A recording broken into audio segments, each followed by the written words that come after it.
അസ്സലാമു അലൈക്കും വറഹ്മത്തുള്ളാഹി വബറകാതുഹു. ബിസ്മില്ലാഹിർ റഹ്മാനിർ റഹീം. അൽഹംദുലില്ലാഹി റബ്ബിൽ ആലമീൻ. വസ്സലാത്തു വസ്സലാം അലാ അഷ്റഫിൽ അംബിയാഇ വൽ മുർസലീൻ നബിയിനാ വഹബീബിനാ മുഹമ്മദിൻ വആലിഹി വഅസ്ഹാബിഹി അജ്മഈൻ വഅലാ മൻ തബിഅഹും ബിഇഹ്സാനിൻ ഇലാ യൗമിദ്ദീൻ. അമ്മാ ബഅദ്. ഏറെ ബഹുമാനമുള്ള സഹോദരന്മാരെ, സഹോദരികളെ, ഇസ്ലാം എന്ന മതത്തിൻ്റെ വിശ്വാസ സംഹിതകളെ സംബന്ധിച്ചും അതേപോലെ തന്നെ ഇസ്ലാം എന്ന മതവുമായി ബന്ധപ്പെട്ട അടിസ്ഥാന തത്വങ്ങളെ സംബന്ധിച്ചും വിശ്വാസരംഗത്തും കർമ്മശാസ്ത്ര രംഗത്തും അനിവാര്യമായും എല്ലാവരും മനസ്സിലാക്കിയിരിക്കേണ്ടുന്ന സുപ്രധാനമായ ചില വിഷയങ്ങളെ സംബന്ധിച്ചും വളരെ ചുരുങ്ങിയ സമയത്തിനുള്ളിൽ നിന്നുകൊണ്ട് ലളിതമായി വിശദീകരിക്കുവാൻ ഉദ്ദേശിക്കുന്ന ഒരു പ്രോഗ്രാമിലാണ് നാം ഉള്ളത്. ആദ്യമായി നാം മനസ്സിലാക്കുവാൻ ഉദ്ദേശിക്കുന്ന വിഷയം എന്താണ് അൽ അഖീദ എന്ന കാര്യമാണ്.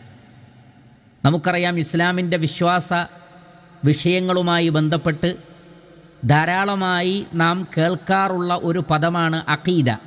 ഇസ്ലാമിൻ്റെ അഖീദ അങ്ങനെയാണ്, ഇസ്ലാമിൻ്റെ അഖീദ ഇങ്ങനെയാണ്, അല്ലെങ്കിൽ അഹ്ലുസുന്നത്തി വൽ ജമാഅത്തിൻ്റെ അഖീദ ഇപ്രകാരമാണ് എന്നൊക്കെ തുടങ്ങിക്കൊണ്ട് അഖീദ അഖീദ എന്നിങ്ങനെ പറയുന്നതായി നാം നിരന്തരം കേൾക്കാറുണ്ട്.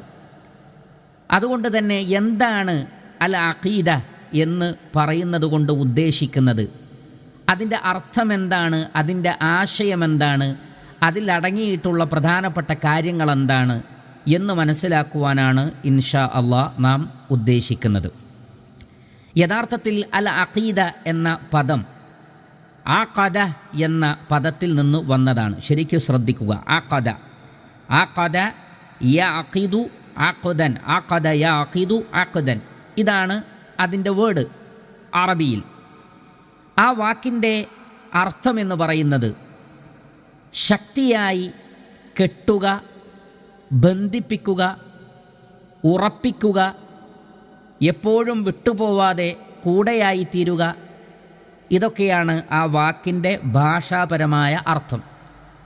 അതുകൊണ്ട് തന്നെ അഖദൽ ഹബ്ല എന്ന് പറഞ്ഞാൽ കയറ്, ആ കയറ് ഭംഗിയായി കെട്ടി, ഉറപ്പിച്ചു കെട്ടി എന്നാണ് അർത്ഥം. ഇദാ റബതഹു വശദ്ദഹു ബിഖുവ്വ, ശക്തിയായി ഒരു കയറിനെ ഏതെങ്കിലും ഒരു ഭാഗത്ത് കെട്ടിയാൽ അതിനെ അഖദ എന്ന് പറയുന്നു. അതേപോലെ തന്നെ നാം ഉറപ്പ് വരുത്തുന്ന അതല്ലെങ്കിൽ ഉറപ്പിക്കുന്ന ഏത് കാര്യത്തിനും അഖ്ദ് എന്ന് പറയും. ഉദാഹരണത്തിന് കരാറുകൾക്ക് അഖ്ദ് എന്ന് ഉപയോഗിച്ചത് കാണാൻ സാധിക്കും. പരിശുദ്ധ ഖുർആനിലെ സൂറത്തുൽ മാഇദയിലെ 1-ാമത്തെ ആയത്തിൽ കാണാം, യാ അയ്യുഹല്ലദീന ആമനു ഔഫു ബിൽ ഉഖൂദ്, വിശ്വാസികളെ നിങ്ങൾ ഉഖൂദുകൾ പാലിക്കണം. അവിടെ അഖ്ദ് എന്നതുകൊണ്ട് ഉദ്ദേശിക്കുന്നത് അൽ അഹ്ദ്, കരാർ. കരാർ എന്ന് പറഞ്ഞാൽ നമുക്കറിയാം ഉറപ്പിക്കുക എന്നാണ് അതുകൊണ്ട് അർത്ഥമാക്കുന്നത്. ഒരു വിഷയം, ഒരു കാര്യം, അതിനെ ഉറപ്പിക്കുന്നതിനാണ് കരാർ എന്ന് പറയുന്നത്. അതേപോലെ തന്നെ അത്തഅ്കീദ്, ഉറപ്പ് വരുത്തുക എന്ന ഒരർത്ഥവും അതിനുണ്ട്. ഭാഷയിൽ പറയാറുണ്ട് അഖദൽ ബൈഅ, കച്ചവടം ഉറപ്പിച്ചു. ഒരു കച്ചവടം, അതല്ലെങ്കിൽ ഒരു ബിസിനസ്, അതല്ലെങ്കിൽ ഒരു കോൺട്രാക്റ്റ്, അതിനെ ഉറപ്പിക്കുന്നതിന് അഖദ എന്ന വാക്ക് പറയുന്നതാണ്. അതേപോലെ തന്നെ അൽ മുലാസമ, മുലാസമ എന്ന് പറഞ്ഞാൽ എപ്പോഴും കൂടെയുണ്ടായിരിക്കുക, വേർവിട്ടു പോവാതിരിക്കുക.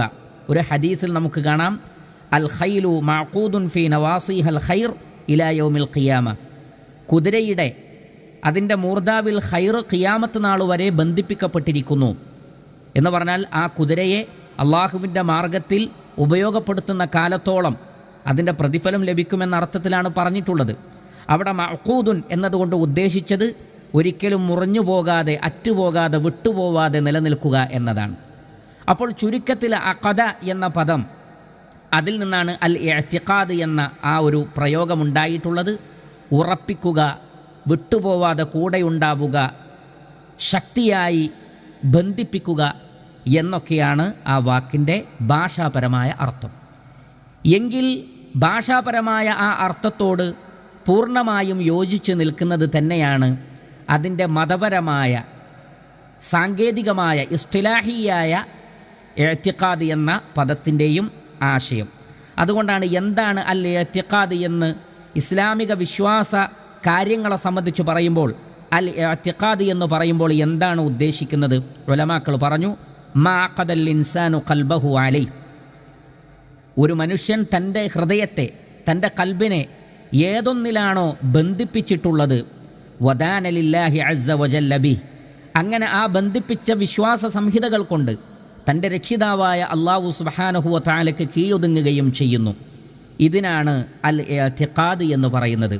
അപ്പോൾ മനസ്സിൽ ശക്തമായി ഒരു കാര്യം വിശ്വസിച്ച് ഉറപ്പിക്കുകയും ആ വിശ്വാസത്തിനനുസരിച്ച് പ്രവർത്തിക്കുകയും ചെയ്യുന്നതിനാണ് ഇഅ്തിഖാദ് എന്ന് പറയുന്നത്.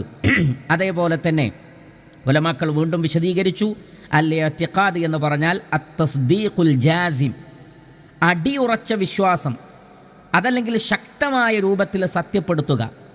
ഫീമാ യജിബു ലില്ലാഹി അസ്സ വജൽ മിനൽ വഹ്ദാനിയ്യ, അള്ളാഹുവിൻ്റെ ഏകത്വത്തിൽ അനിവാര്യമായും വിശ്വസിക്കേണ്ടുന്ന കാര്യങ്ങളെ അടിയുറച്ചു വിശ്വസിക്കലാണത്.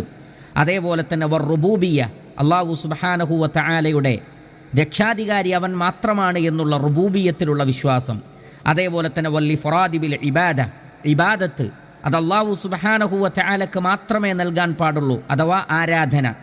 അതേപോലെ തന്നെ വൽ ഈമാൻ ബി അസ്മാഇഹിൽ ഹുസ്ന വ സിഫാതിഹിൽ ഉല, അല്ലാഹു സുബ്ഹാനഹു വ തആലയുടെ ഉന്നതമായ സിഫാത്തുകളിലും അതേപോലെ തന്നെ അസ്മാകളിലും വിശ്വസിക്കുക. അങ്ങനെ റുബൂബിയത്തിലും ഉലൂഹിയത്തിലും അസ്മാ വ സിഫാത്തിലുമൊക്കെ അനിവാര്യമായും അല്ലാഹു സുബ്ഹാനഹു വ തആലക്ക് നൽകേണ്ടുന്ന അവകാശങ്ങളെ മനസ്സിലാക്കലും അതിൽ അടിയുറച്ചു വിശ്വസിക്കലും അതിൽ അങ്ങേയറ്റത്തെ ഉറപ്പുള്ള രൂപത്തിലുള്ള സത്യപ്പെടുത്തലും അതിനാകുന്നു അൽ ഇഅ്തിഖാദ് എന്ന് പറയുന്നത്. വീണ്ടും ഉലമാക്കൾ പറഞ്ഞു, തസ്മീമുൽ ഖൽബ്, അഥവാ ഹൃദയത്തിൽ അടിയുറച്ച തീരുമാനമുണ്ടായിരിക്കുക, പതറിപ്പോകാത്ത തീരുമാനമുണ്ടായിരിക്കുക. വൽ ഇഅ്തിഖാദുൽ ജാസിം അല്ലദീ ലാ യുഖാലിതുഹു ശക്കുൻ, ഒരു സംശയവും പിന്നെ അതിലുണ്ടാവാൻ പാടില്ല. അതിനാണ് അത്തസ്ദീഖുൽ ജാസിം എന്ന് പറയുന്നത്. അടിയുറച്ച രൂപത്തിലുള്ള വിശ്വാസം, ശക്തിപ്പെടുത്തൽ. ഒരു നിലക്കും അതിൽ എന്തുണ്ടാവാൻ പാടില്ല? സംശയമുണ്ടാകുവാൻ പാടില്ല. ഫിൽ മതാലിബിൽ ഇലാഹിയ്യ വൻ നുബുവാത്ത് വ ഉമൂരിൽ മആദ് വ ഗൈരിഹാ മിമ്മാ യജിബുൽ ഈമാനു ബി, ഏതെല്ലാം വിഷയങ്ങളിൽ ഏകനായ അല്ലാഹു സുബ്ഹാനഹു വ തആലയുടെ ആരാധ്യതയെയും അവൻ്റെ ഏകത്വത്തെയും അംഗീകരിക്കുന്ന സൃഷ്ടാവുമായി ബന്ധപ്പെട്ട വിശ്വാസകാര്യങ്ങളിൽ, അതേപോലെ തന്നെ വൻ നുബുവാത്ത്, പ്രവാചകത്വവുമായി ബന്ധപ്പെട്ട വിഷയങ്ങൾ, നബിമാരുമായി ബന്ധപ്പെട്ട വിഷയങ്ങൾ, അതേപോലെ തന്നെ ഉമൂരിൽ മആദ്, മരണാനന്തര ജീവിതവുമായി ബന്ധപ്പെട്ട വിഷയം, അഥവാ തൗഹീദ്, റിസാലത്ത്, ആഖിറത്ത്, അതേപോലെ തന്നെ വഗൈരിഹാ മിമ്മാ യജിബുൽ ഈമാനു ബി, ഏതെല്ലാം കാര്യങ്ങളിൽ വിശ്വസിക്കൽ നിർബന്ധമാണോ അതുമായി ബന്ധപ്പെട്ട വിഷയങ്ങളിലെല്ലാം തന്നെ അടിയുറച്ച വിശ്വാസമുണ്ടായിരിക്കുക. ഇപ്രകാരം മുഹമ്മദ് നബി സല്ലല്ലാഹു അലൈഹി വസല്ലമ പരിശുദ്ധ ഖുർആൻ പാരായണം ചെയ്തുകൊണ്ട് നമുക്ക് മനസ്സിലാക്കി തന്നിട്ടുള്ള വിശ്വാസകാര്യങ്ങൾ, സ്വഹാബത്തിന് മനസ്സിലാക്കി കൊടുത്തിട്ടുള്ള വിശ്വാസകാര്യങ്ങൾ, അള്ളാഹുവിൽ എങ്ങനെ വിശ്വസിക്കണം, പ്രവാചകന്മാരിൽ എങ്ങനെ വിശ്വസിക്കണം, മരണാനന്തര ജീവിതത്തിൽ എങ്ങനെ വിശ്വസിക്കണം, വേദഗ്രന്ഥങ്ങളിലും മലക്കുകളിലുമൊക്കെ എങ്ങനെ വിശ്വസിക്കണം എന്നിങ്ങനെ തുടങ്ങി വിശ്വാസവുമായി ബന്ധപ്പെട്ട ഏതെല്ലാം കാര്യങ്ങളുണ്ടോ ആ കാര്യങ്ങളിലൊക്കെ അടിയുറച്ച വിശ്വാസമുണ്ടാവുക, അതുമായി നമ്മുടെ ഹൃദയത്തെ ബന്ധിപ്പിക്കുക, അതിൻ്റെ അടിസ്ഥാനത്തിൽ അള്ളാഹുവിന് ഇബാദത്ത് ചെയ്യുക, അത്തരം വിഷയങ്ങളിലൊക്കെ നബിയും സ്വഹാബികളും പഠിപ്പിച്ചു തന്ന മാതൃക സ്വീകരിക്കുക, അതിൽ നിന്ന് ഒരു നിലക്കും വിട്ടുപോകാതെ വ്യതിചലിച്ചു പോവാതിരിക്കുക.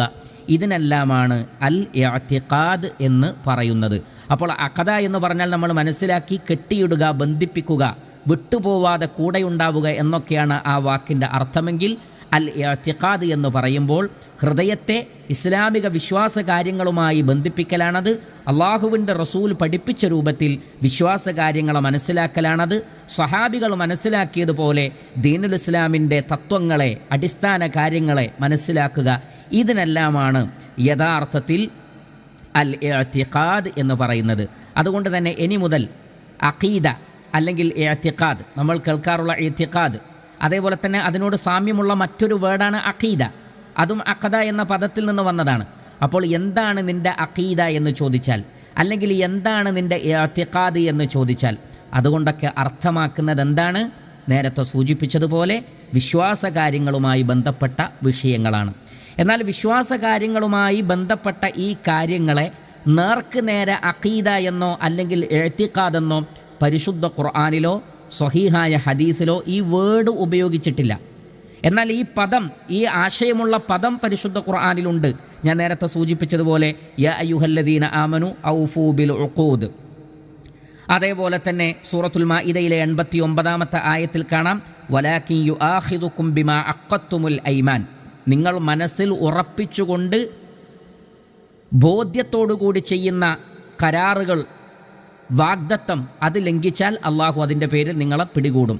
അവിടെയെല്ലാം അഖദ എന്ന പദം ഉപയോഗിച്ചിട്ടുണ്ട്. അപ്പോൾ ഈ ആശയത്തിലുള്ള പദം ഉണ്ട്.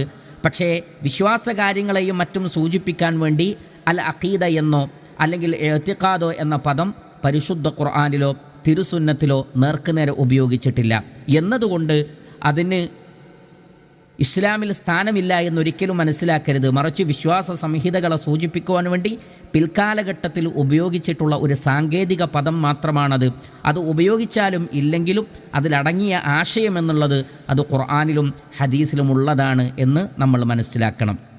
ഇസ്ലാമിക വിശ്വാസ സംഹിതകളെ അഖീദ എന്ന പദം ഉപയോഗിച്ചുകൊണ്ട് അല്ലെങ്കിൽ ഇഅ്തിഖാദ് എന്ന പദം ഉപയോഗിച്ചുകൊണ്ട് പരിചയപ്പെടുത്തിയിട്ടുള്ളത് പണ്ഡിതന്മാരുടെ അഭിപ്രായത്തിൽ ഏറ്റവും ആദ്യം അങ്ങനെ ഒരു പദം ഉപയോഗിച്ചത് അൽ ഇമാം അബൂ ഹാത്തിം അർ-റാസി ഹിജ്റ 327 വഫാത്തായ അദ്ദേഹത്തിൻ്റെ അസ്ലു സുന്നത്തി വഅ്തിഖാദുദ്ദീൻ, അസ്ലു സുന്ന വഅ്തിഖാദുദ്ദീൻ, സുന്നത്തിൻ്റെ അടിസ്ഥാനം അതേപോലെ തന്നെ ദീനിൻ്റെ ഇഅ്തിഖാദ് എന്ന് പറഞ്ഞുകൊണ്ട് അദ്ദേഹം എഴുതിയ ഗ്രന്ഥമാണ് ഈ വിഷയത്തിൽ ആദ്യമായി കാണപ്പെട്ടിട്ടുള്ളത് എന്ന് ചില പണ്ഡിതന്മാർ അഭിപ്രായപ്പെട്ടിട്ടുണ്ട്.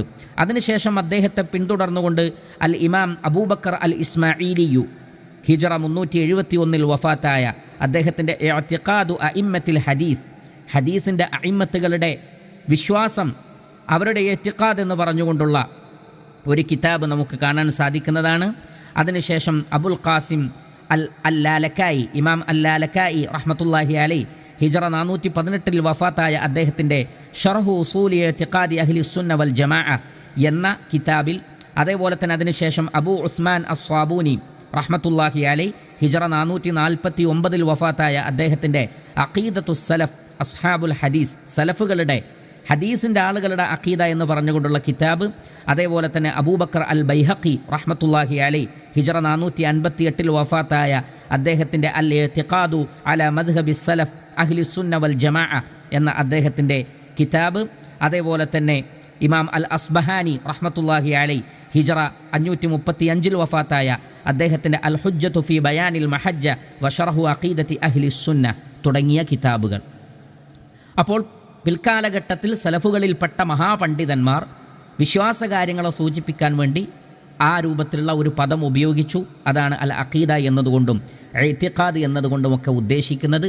അതൊരു പുതിയ കാര്യമോ ഒരു പുതിയ സംഭവമോ ഒന്നുമല്ല, മറിച്ച് ഇസ്ലാമിൻ്റെ ഈമാൻ കാര്യങ്ങളെ, ഇസ്ലാം കാര്യങ്ങളെ, മറ്റു അടിസ്ഥാന തത്വങ്ങളെ ഏതു രൂപത്തിലാണ് നാം മനസ്സിലാക്കേണ്ടത്, എങ്ങനെയാണ് അതിൽ വിശ്വസിക്കേണ്ടത്, അതിൽ വ്യതിയാനം സംഭവിക്കുന്നത് എപ്പോഴാണ്, വ്യതിയാനം സംഭവിക്കുന്ന ആളുകളുടെ പ്രശ്നങ്ങൾ എന്താണ്, ഏതെല്ലാം കാര്യങ്ങളാണ് വ്യതിയാനമായി പരിഗണിക്കപ്പെടുക, ഏതെല്ലാം വ്യതിയാനമല്ല, എങ്ങനെയൊക്കെയാണ് നാം വിശ്വസിക്കേണ്ടത്, അതിൻ്റെ മൻഹജ് എന്താണ് തുടങ്ങിയ വിഷയങ്ങളൊക്കെ പ്രമാണങ്ങളുടെ അടിസ്ഥാനത്തിൽ ഖുർആനിൻ്റെയും സുന്നത്തിൻ്റെയും സ്വഹാബത്തിൻ്റെയും താബീങ്ങളുടെയും തബഉ താബീങ്ങളുടെയും ഈ ഉമ്മത്തിലെ ഏറ്റവും ശ്രേഷ്ഠരായ തലമുറകളുടെയും അവരിൽ നിന്ന് പകർന്നു കിട്ടിയ വിജ്ഞാനത്തിൻ്റെ അടിസ്ഥാനത്തിൽ കൃത്യമായി വിശദീകരിക്കുന്ന അഹ്ലുസുന്നത്തി വൽ ജമാഅത്തിൻ്റെ മൻഹജ് എന്താണ് എന്ന് മനസ്സിലാക്കി തരുന്ന, അതിൽ നിന്ന് വ്യതിചലിച്ചു പോകാത്ത ഒരു അവസ്ഥ എപ്പോഴാണ് സംജാതമാകുക എന്ന് കൃത്യമായി വിശദീകരിക്കുന്ന ആ ഒരു രീതിശാസ്ത്രം തന്നെയാണത്.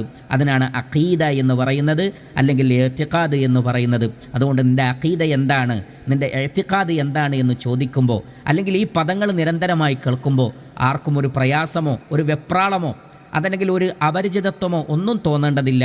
ഇസ്ലാമിക വിശ്വാസ കാര്യങ്ങളെ മനസ്സിലാക്കേണ്ട രൂപത്തിൽ മനസ്സിലാക്കുന്ന ആ ഒരു സ്ഥിതിവിശേഷം അതിനെ വിശദീകരിക്കാനാണ് അഖീദ ഇഅ്തിഖാദ് എന്ന പദം ഉപയോഗിക്കുന്നത്. കാര്യങ്ങളെ കൃത്യമായി മനസ്സിലാക്കുവാനുള്ള തൗഫീഖ് അല്ലാഹു സുബ്ഹാനഹു വ തആല നമുക്കെല്ലാവർക്കും പ്രദാനം ചെയ്യട്ടെ. വസല്ലല്ലാഹു വസല്ലമ അലാ നബിയിന മുഹമ്മദിൻ വ ആലിഹി വസഹ്ബിഹി അജ്മഈൻ. വൽഹംദുലില്ലാഹി റബ്ബിൽ ആലമീൻ. സുബ്ഹാനകല്ലാഹുമ്മ വബിഹംദിക് അഷ്ഹദു അൻ ലാ ഇലാഹ ഇല്ലാ അൻത അസ്തഗ്ഫിറുക വഅതൂബു ഇലൈക്. വസ്സലാമു അലൈക്കും വറഹ്മത്തുള്ളാഹി വബറകാതുഹു.